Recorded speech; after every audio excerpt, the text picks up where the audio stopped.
Hey everyone, so I chose to respond to video 3. This video was all about information overload.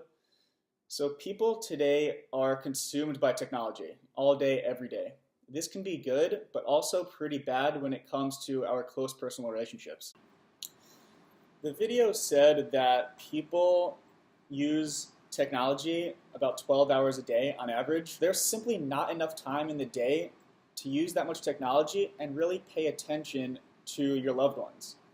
If you're constantly on your phone, for example, when you do spend time with the people in your life, you're probably not paying attention to them as you should, on a personal level. On the other hand, when you're not with your friends or family, social media can really bring people closer together. I absolutely think that we have a responsibility to limit the use of technology to make time for the people in our lives. For me, family is the most important thing. And how can you have a great relationship with the people if you're always on your phone or computer when you're with them? When you're on a date or out with your friends, for example, I try to not use my phone as much as possible.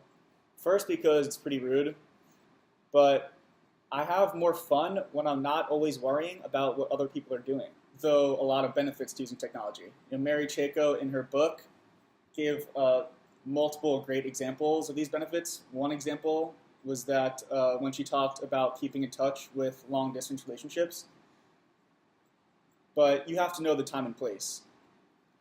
My old boss told me something I would never forget. He said that when you're at work, be at work. And when you're at home, be at home. So if your job requires you to use technology all day, then put your all into that. But then when you go home, focus all your strength into your family and into your close relationship. This week's video lecture was, how did our grandparents have relationships when growing up without Facebook?